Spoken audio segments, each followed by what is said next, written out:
Welcome back to Vismayam news 24. இன்றைய நாளுக்கான குவைத்தின் செய்திகளை பார்க்கலாம். செய்திகளுக்குள் செல்ல முன் எமது சேனலை சப்ஸ்கிரைப் செய்து கூடவே நோட்டிஃபிகேஷனையும் ஆன் செய்து வைத்துக் கொள்ளுங்கள். நாங்கள் பதிவிடும் வீடியோக்களை தவறாமல் பார்க்க முடியும்.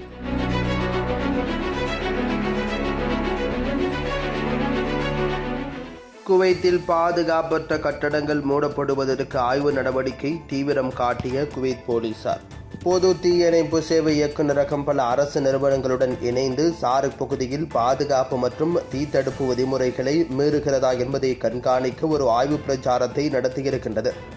மேற்கொள்ளப்பட்ட ஆய்வின் விளைவாக சார்க் பகுதியில் உள்ள பல வசதிகள் நிறுவப்பட்ட பாதுகாப்பு தரநிலைகள் மற்றும் விதிமுறைகளுக்கு இணங்கவில்லை என்பது கண்டறியப்பட்டிருக்கின்றது. விதிமீறல்கள் உள்ள கட்டடங்கள் அதிகாரிகளால் மூடப்பட்டிருக்கின்றன.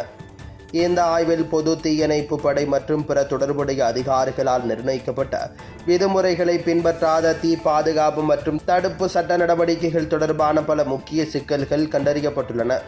பொது தீயணைப்பு சேவை இயக்குநரகம் மற்றும் பொதுமக்களின் பாதுகாப்பை உறுதி செய்வதில் கவனம் செலுத்தும் பிற அரசு நிறுவனங்களுக்கு இடையேயான பயனுள்ள ஒத்துழைப்பு இந்த ஆய்வு பிரச்சாரத்தின் வெற்றிக்கு காரணம் எனவும், இந்த கண்டுபிடிப்புகளின் விளைவாக குவைத்தின் அனைத்து பகுதிகளிலும் தீ பாதுகாப்பு விதிமுறைகள் அமல்படுத்தப்படுவதை உறுதி செய்வதற்காக இந்த ஆய்வுகளை தொடர பொது தீயணைப்பு சேவை இயக்குநரகம் உறுதியளித்திருக்கின்றது. குவைத்தில் இந்திய இளைஞர் தூக்கில் தொங்கிய நிலையில் சடலமாக மீட்கப்பட்டார். குவைத்துக்கு வேலைக்காக வந்த ஓரிரு மாதங்களில் இந்திய இளைஞர் தூக்கில் தொங்கிய நிலையில் சடலமாக மீட்கப்பட்ட செய்தி இன்றைய தினம் மாலை வெளியாகி இந்திய சமூகத்தினர் மத்தியில் பெரும் பரபரப்பை ஏற்படுத்தி இருக்கின்றது. இவர் இந்தியா கேரள மாநிலம் காசர்கோடு நீலேஸ்வரம் கொம்பந்தவடி அடுத்த பரப்பை பகுதியைச் சேர்ந்த ராஜு அவருடைய மகன் ஆதர்ஸ் என்பது தெரிய வந்திருக்கின்றது. நேற்று முன்தினம் வியாழக்கிழமை இரவு தூக்கில் தொங்கிய நிலையில் சடலமாக மீட்கப்பட்டிருக்கின்றார். குவைத்தில் உள்ள சாத் அப்துல்லா பகுதியில் உள்ள இவர் ஓட்டுநராக பணிபுரியும் குவைத்தி குடிமகனான முதலாளியின் வீட்டில் தன்னுடைய அறையில் தூக்கில் தொங்கிய நிலையில் கண்டெடுக்கப்பட்டிருக்கின்றார். கடந்த ஜனவரி மாதத்தில் தான் ஆதர்ஸ் குவைத்துக்கு ஓட்டுநராக வேலைக்கு வந்திருக்கின்றார். இவருக்கு இன்னும் திருமணம் ஆகவில்லை எனவும் முதல் கட்ட தகவல்களின்படி தற்கொலை என்று தெரிவிக்கப்பட்டிருக்கின்றது. எதற்காக தற்கொலை செய்தார் என்ற கூடுதல் விவரங்கள் வெளியாகவில்லை. ராஜு மற்றும் பிந்து என்ற தம்பதிகளின் மகனே ஆதர்ஸ் ஆவார். இவருக்கு அர்ஜுன் மற்றும் பிந்துஜா என்ற 2 உடன் பிறந்தவர்களும் காணப்படுகின்றனர். காசர்கோடு மாவட்ட மக்கள் சங்கத்தின் சார்பில் சட்ட நடவடிக்கைகள் முடித்து உடல் வீட்டுக்கு எடுத்துச் செல்ல தேவையான பணிகள் நடைபெற்று வருகின்றன. பறவை காய்ச்சல் பரவல் காரணமாக அமெரிக்கா மற்றும் நியூசிலாந்திலிருந்து கோழி இறக்குமதிக்கு குவைத் தடை.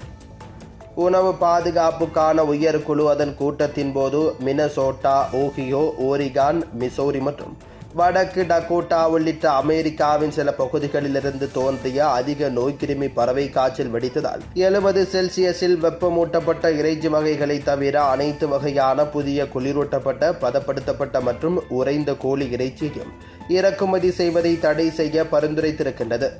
நியூசிலாந்திலிருந்து இறக்குமதி செய்வதற்கும் இதேபோன்ற தடையை அந்த குழு பரிந்துரைத்துள்ளது. இந்த நிலையில் பிரான்சில் பறவை காய்ச்சல் பரவல் முடிவுக்கு வந்ததை தொடர்ந்து பிரான்சிலிருந்து இறக்குமதி செய்யப்படும் அனைத்து புதிய குளிரூட்டப்பட்ட, பதப்படுத்தப்பட்ட மற்றும் உறைந்த கோழி இறைச்சி, அது தொடர்பான பொருட்கள் மற்றும் முட்டைகள் ஆகியவற்றின் மீதான தடையை நீக்க குழு பரிந்துரைத்துள்ளது. இன்றைய தினத்துக்கான தீனாரின் பெறுமதியை பார்க்கலாம். குவைத் தீனாரின் இந்திய பெறுமதி 280.37 ரூபாவாகும். குவைத் தீனாரின் இலங்கை பெறுமதி. குவைத் தீனாரின் இலங்கை பெறுமதி 971 ரூபாய் 67 சதமாகும். குவைத் தீனாரின் பங்களாதேஷ் பெறுமதி 396 ரூபாய் 27 சதமாகவும் விற்பனையாகின்றது. இன்றைய நாளுக்கான குவைத்தின் தங்கத்தின் விலை 24 கார தங்கத்தின் 1 கிராமுக்கான விலை 29.72 குவைத் தீனார்களாகும்.